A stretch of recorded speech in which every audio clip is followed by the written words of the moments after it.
I forgot what we were going to talk about. Colleges. Oh, yeah. So somebody asked me this the other day, and I almost didn't know how to respond. Obviously, our company is originally called Shit You Don't Learn in College. Yeah. So I wanted to get your thoughts on this, but they basically asked me, is college still relevant? I don't understand what college is. Oh, man, I forgot this.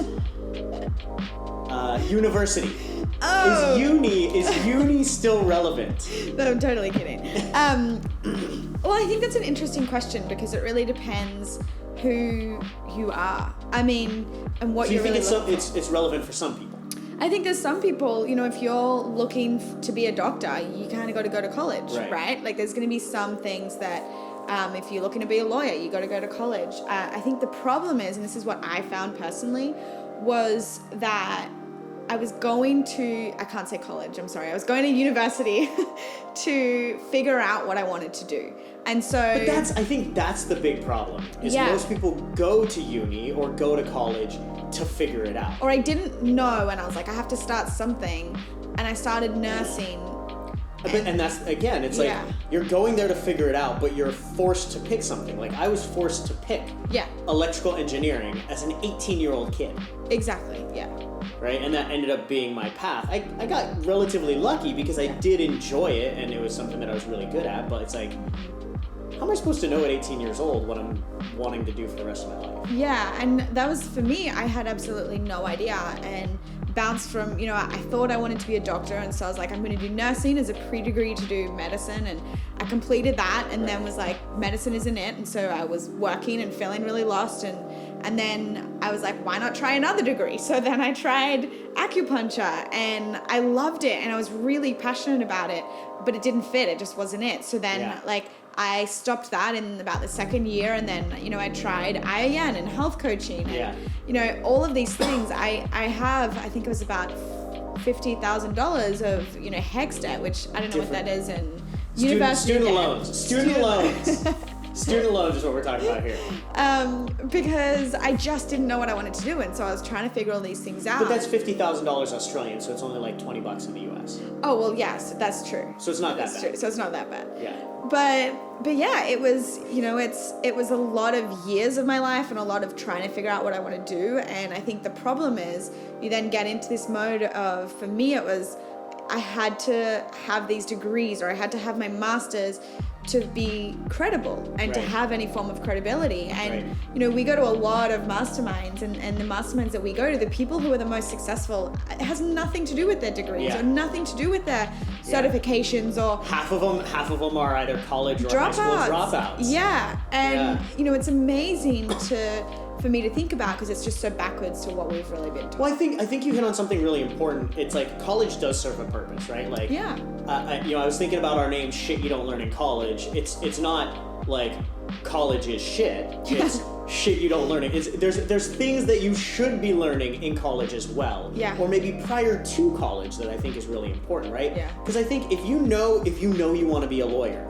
if you know you want to be a doctor, if you know you want to be an accountant, or whatever it is you want to, like, that's your thing. Yeah. Like, awesome. Right? But I think one of the biggest problems is like forcing a bunch of like 17, 18, 19-year-old kids into choosing what their degree or their expertise is for the rest of their life is hilarious to me. Like, I'm 31 now and I'm still figuring it out. Yeah. Right? But there's so many things that can be done prior to that it's not in our education system, it's not in college, it's things that you don't learn in life, hence the shit you don't learn in college idea, but getting clarity around who you are, what really matters to you, and the story for me is like always like, I got the degree, and then I got into the nice school, and then I got the good degree, and then I went and worked for Cisco, and I followed that path for years, and I did what everybody told me was supposed to be successful, but I never felt successful because I never actually figured out what really mattered for me. Yeah. Right? And same thing, I'd spent $100,000 on my degree, right? And it didn't actually help me find what really mattered. And I think what you mentioned, so many people go down that path of trying to figure it out, but then they have this degree, so they're like, well, I got this degree, I might as well use it. Yeah. Yeah. And I think it's interesting, one of the things that I noticed as well was there was a lot of pressure from how things should be. You know, my parents are doctors, so like I should probably like it. Your parents aren't doctors. And for me, one of the hardest things was my parents aren't doctors. Actually, I thought I wanted to be a pilot because my dad's a pilot and my brother was going to be a pilot. And it's so backwards to me now. But, you know, it's funny because for me, I got what was an OP2. So in Australia, you get like a ranking from 1 to 25, and 1's the best. And it's like the Australian version of the SATs, basically. And so I was, you know, got a very, very high score. And when I was like, yeah, I think I'm going to do nursing, people were like, you have a high score. Like, why are you wasting it? Like, you should be doing something like medicine. Or people were really giving me a lot of shit about it because they were like, you know, you're wasting this high OP that most people would crave to have. And I was like, yeah, but I don't want to be a lawyer. I don't want to, you know, do this. Yeah, I don't want to be a doctor. I don't want to be a lawyer. And it's almost like, well, I get this score, so I should be in this category or I should be in that category. Right. And it's just kind of the expectations of how we should be or how we've been brought up, as opposed to like, what do you really want to do and what are you really passionate about? That's how it was for me, like looking back in high school, same thing. I got really good SAT scores. I remember I got perfect scores in math.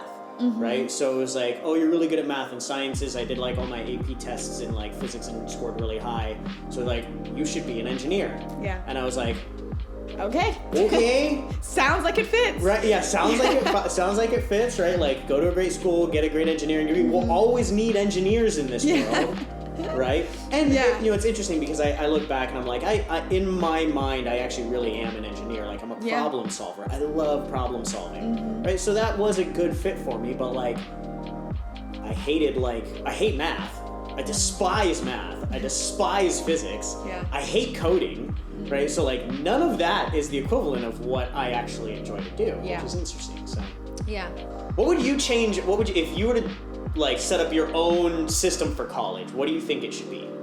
Well, I think the very first thing has to be around, you know, personal development and clarity. Like clarity around what your passions are, what you really love to do, you know, because I think what a lot of people do is, you know, we mentioned this before, is you just kind of start down one path with no idea and try and kind of figure it out, or maybe you go traveling. And then you justify that path because you're so far down the path. Yeah. Right? And that's why everybody talks about, it's like the longer you go down the path, the harder it is to change. The harder it is to go back and find something else. Yeah, I think it has to start with, you know, personal development, clarity, so that you actually know which step you want to start to take, and then from there, you know, I can delve into whichever step. I think that's huge. I think that's 100% the first step. I think one thing that I would love to see in colleges, well, two things actually. One of them is just like emotional intelligence. Absolutely. Right? Like, this is something that you and I have spent years studying: psychosomatics, the subconscious mind, emotional stuff, right? So the basics of mindfulness, understanding how your emotional operating system works, because that allows you to function as a person. And actually deal with life. Deal with life and in society without just being a total wreck, which like 90% of the world is. But the other thing I think that's really important is just understanding how your brain works. Right? This is something that I realized. It's like, you know, this sounds kind of funny, but like, I think everybody should have some baseline understanding of psychology, because it is how you function as a person, why you function that way as a person, right? Understanding the subconscious mind, understanding how you build habits and things like that. Because, you know, most of the time this is completely oblivious to us, which is why, you know, you hear the saying like, what is it? Like, you are what your environments create you to be, right? Nature versus nurture. But that's only if you don't know how your mind works. Right? And if you have like a base level understanding of like how that 95% of your brain was evolutionarily programmed to where you are now, you can actually understand how to reprogram it so that moving forward in your life, like once you get clarity, and then you understand how your mind and your brain and your emotions work, then you can actually make sure that you have the things that you need to have and don't do the things you shouldn't be doing to actually get to where you want to go. Yeah, and I think we're all on this path and this journey of, you know, like figuring out why we are the way that we are, and, you know, what made us be the particular way, and being the best version of ourselves. Maybe we want to be more confident or a better leader or whatever it is. And we're all on this path of figuring out what we are and who we are in one way or another, trying to figure it out. And I think if you have more of an understanding, when you don't, you're just blindly wandering through, being triggered by a bunch of different things, reflecting that onto other people. Yeah. And that's why there's so many divorces, there's so many breakups, there's so much trauma and loss and hardship, because people don't know how to deal with that kind of stuff. So I think that is super important. Yeah, and I think it's crazy to me, and I've chatted with you about this before. But like if you look back at like ancient Greece, right, and you look back at like how the education system was actually originally designed back in ancient Greece, I think I mentioned like the Trivium and the Quadrivium, right? Yeah. So the Trivium, basically being in ancient Greece, you have essentially you have math, grammar, and critical thought. Which are the big three. Math being logic and reasoning. Yeah. So they wanted everybody to be an individual contributing member of society. You had to be able to reason on your own. Mm-hmm. Grammar being the ability to learn and teach on your own. Mm-hmm. And then critical thought or critical questioning, basically the ability to question whether or not something is truth. Right? And if you look at those three things, if you become proficient in those three things, math, logic, and reasoning, grammar and the ability to learn and teach others, and critical thought, you can become an individual member of society. Yeah. Whereas, what happened in ancient Rome and in the imperialistic era and, militaristic expansion, Rome completely changed the education system. Yeah. Right? And what makes a terrible soldier, if you're thinking, militaristic expansion, what makes a terrible soldier? Someone who can logic and reason on their own. Yeah. Someone who can learn on their own. Yeah. And someone who has, learns to question critically. Yeah. That makes a terrible soldier. Yeah. And so Rome completely did away with this education system. And when you look at there's a resurgence of that in the capitalistic era in, where we're at right now. Mm-hmm. It's more of an economic militaristic education. But basically, we're lacking in all three of these areas: the ability to learn on your own, the ability to logic and reason on your own, and the ability to critically question. Yeah, and we just kind of follow what we're taught. We follow what we're told. Yeah. All right. So to answer the question, is college still relevant? It depends. Good answer. That's the end.